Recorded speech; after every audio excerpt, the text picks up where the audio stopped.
Hello everyone, hope you're doing well. It is time to have a look at the Seek and Destroy update trailer. Now this came out a few hours ago. I apologize, I'm a little bit late, but I had a few things to take care of.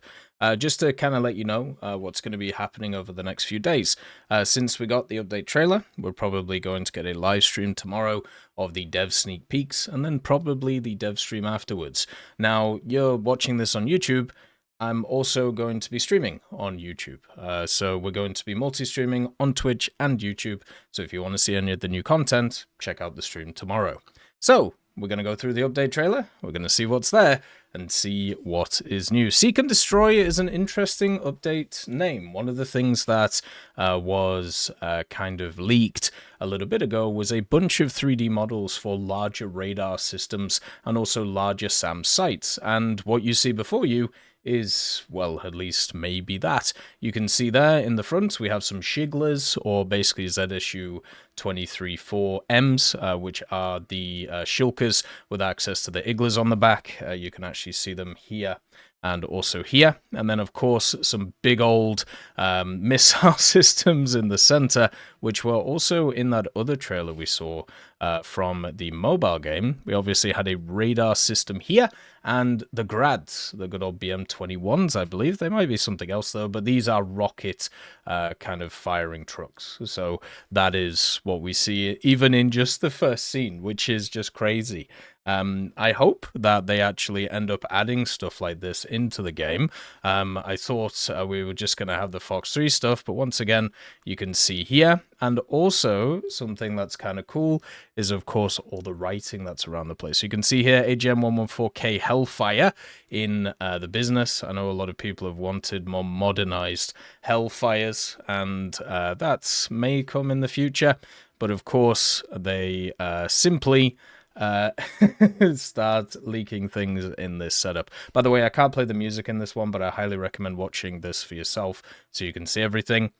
M120 AMRAAM. There you go. We knew that Fox 3s were coming. It also said in the previous screen, the good old F-15C, which was, of course, going to be there. You can see there right at the end. They just cut it off super quickly. There you go. So, yeah. And then after it goes through there, but also one thing to mention is not just looking at the AMRAAM itself, but also looking at the other things it says when it comes to this. I think it's very important to kind of go through all of them. So F-15C, and then you can see here, okay, so it's like literally every millisecond it's showing something different. So we have the R-77, which is the active radar homing missile for the Soviets. We have also the MBDA Mika. I believe this is the French one that exists. Then the PL-12. This is the Chinese active radar homing one. The Data, which is the South African one, I believe, maybe Israeli. The AM-4, which is, once again, I believe Japanese. Then the AMRAAM, which is the American one. So it goes through a bunch of them, which are going to be coming, and kind of just goes through them all. And also, at the same time, there is just so much little pieces of information here, and it's so quick to go through, right? Like even here, lock-on range on targets, and then the next little piece that it shows is this, as you can see, and just some extra stuff about the actual AIM-120 itself. So yeah, there's just like tiny things here and there, and obviously Fox 3 is coming in. Kaboom! It's your boy, the F-15. This is probably the C variant, which was supposedly coming in. You can see it holding the AIM-120s. This will be the second, well, I suppose, type of vehicle which will have access to Fox 3 missiles for America. You have, of course, the F-14 series, which has access to it, and now we have an F-15. What's really cool about this F-15 is not just the AIM-120s, but they actually go into the cockpit and show you all of the different stuff. These glass cockpits that Gadget make are absolutely fantastic nowadays in terms of what they show. And then just boom, straight into a ground vehicle. So the F-15 is looking awesome. I think a lot of sim players are going to be happy with that, and also they'll probably add in some new systems with the Fox 3 and how it all works with the the internal cockpit itself. And then here we are. What is this? Looks like a Dardo turret, doesn't it? You know, it looks very similar to a Dardo turret. What this is the Desert Warrior. So this is kind of the upgraded warrior that you'll find for Britain, and once again, it's one which was or has access to a bunch of different stuff on it. Mainly the difference is the armament. So instead of the Raden, you have the M242 the 25mm, which is right here, the good old stabilized one, and then also 2 tow missiles. So depending on what they give it, tow missile wise, they could definitely sort out a bunch of different stuff, and also the overall platform is improved. So the warrior in the game is really fun. It's one of my favorite IFVs, and to see another variant of it, especially an upgraded one, that is really cool. I'm looking forward to this one. The British have been getting a ton of weird light tanks over the time, and I remember a time when the South Africans were added, and they obviously had a ton of light vehicles around the place. There was a bunch of calls for, oh, well, you know, where are the British light tanks? And, you know, where's the Scorpion? And where is the Scimitar? And things like that. Well, the last few updates, we've got some pretty good ones. The Vickers Mark 11, of course, the little foxy boy, and then now we have the Desert Warrior. That's pretty cool, isn't it? Like the fact that they've added all of these vehicles in, and yeah. Then we get the first look at what can only be classed as a vehicle which has been needed for a long time. This is the Namer, the RCWS 30 variant. What is the Namer? The Namer is a IFV that the Israelis have built, and the best way of describing it is it's a Makava hull, the Mark IV, I believe, but it might be one of the earlier ones, so it'll have the really good mobility, basically, and it has access to a 30mm gun that you can see here, fully stabilized in a turret above the hull, and also some spike missiles, so some fire and forget beautiful things. So this vehicle will be able to go hull down very effectively, and also gives something to Israel it hasn't had for a long time or ever in game, which is of course a high tier IFV. And hopefully this is a new spark for Israel. Hopefully this is a new set of new vehicles for them, because they really need them. It's as simple as that. The light tanks and also the heavy tank area really needs some help. So that would be really cool to see. Who knows at the end of the day. Then we have, of course, the Desert Warrior again. And what is this? It kind of looks like an F111 or something like that. I've always wondered if they're ever going to add in the F111K, which would be kind of fun to see. But unfortunately, right now, I don't think that's going to turn up. But then right here, the Chinese get access to some pretty cool stuff. This is something we actually had a look at before, this little wheelie boy.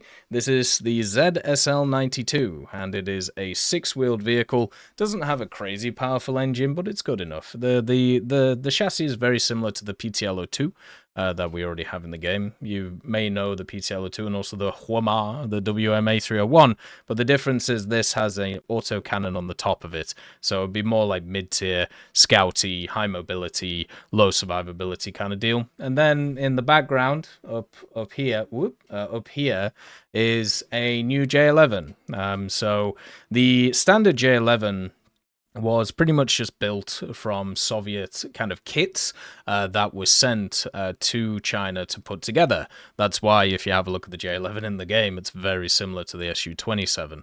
The J11A, which is probably what that one is over there, is a Chinese kind of built version of it. So the way to put it is the first one, the J11, was built from the Russian kits, and then the J11A was a way of China kind of rebuilding it, but with their own stuff. So there are a few differences between them. I think the major difference that they'll do in the game is this one will get access to the active radar homing missiles, where the standard J11 won't.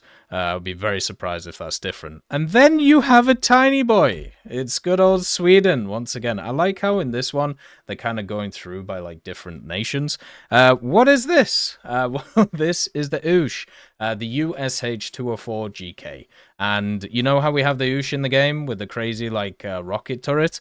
Well, what is this thing? Well, what it is the same chassis, but it has access to, instead of the rockets, it has a much lower caliber gun. I believe it's a 20mm. I'm not entirely sure if it's a 20mm, but you can see right here that it probably is. So just how the USH has kind of gone after the mid-high tiers for the longest time, it's now time for his brother to come in and kick some behind at the at the lower end. Then for Sweden too, of course, the Gripen. Right, the Gripen is one of those which has been talked about for a long time. We have many of them in the game, but one of the problems that Sweden has had for the longest time is they technically have the worst Gripen around the place, and they only have the A, and the A was not designed or did not have the capabilities of carrying NATO weaponry.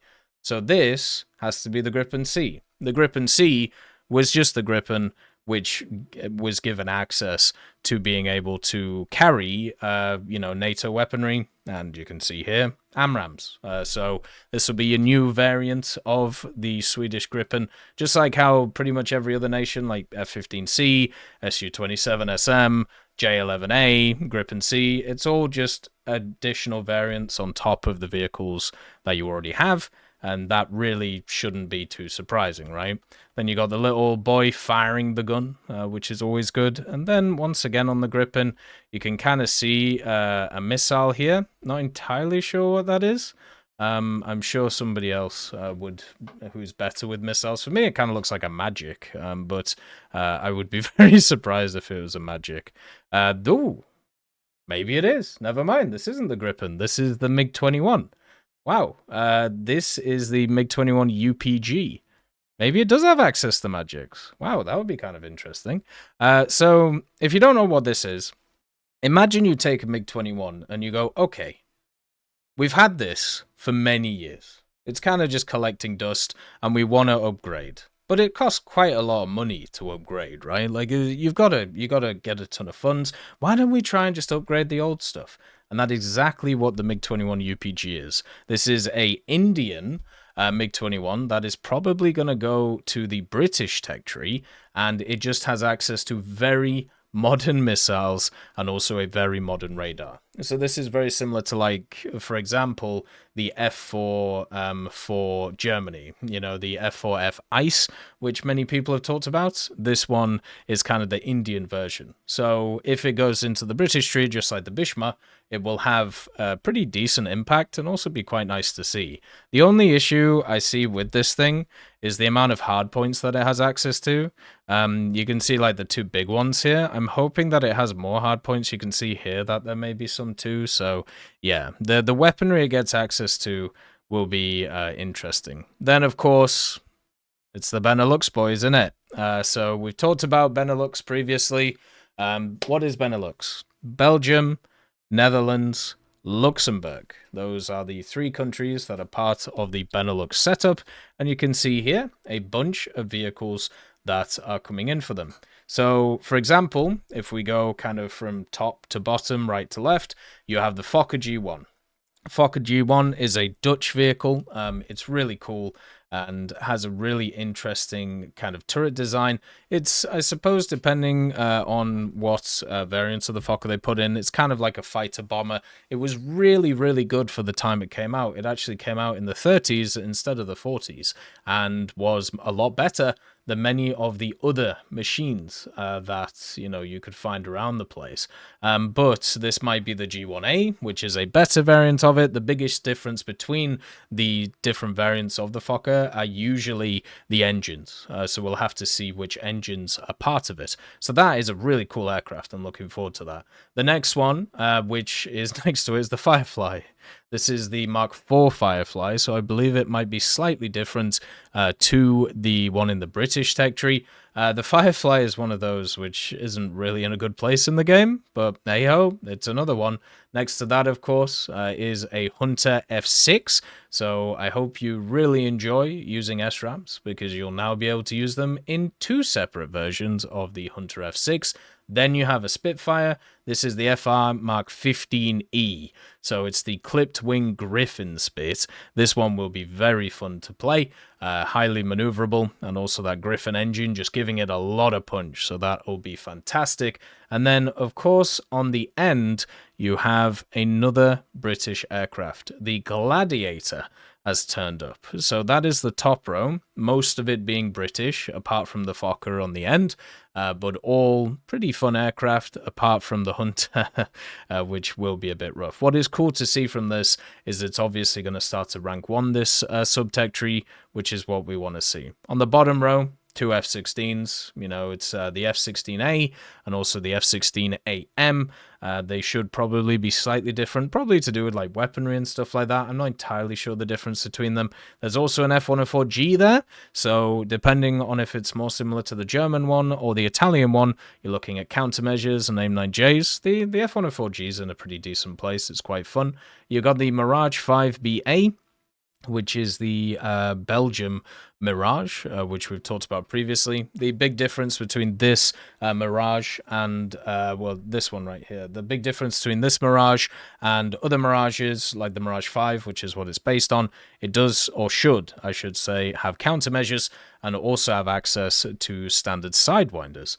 So that should be kind of cool to see. And then, of course, on the end, the Meteor, which was farmed out to everybody and their mother, the Meteor F Mark 8.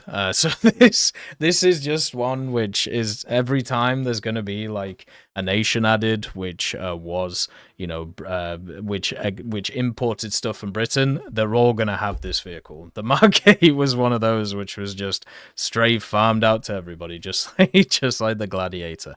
But it's really cool to see. And then, of course, they show the different insignias, showing Netherlands, Belgium, and also Luxembourg. So it's cool to see both of them, all 3 of them in the game. I was kind of worried that they weren't going to add the Luxembourg stuff because obviously they don't really have anything which isn't copy-paste, but I suppose it's a way of kind of, you know, sourcing out the tree.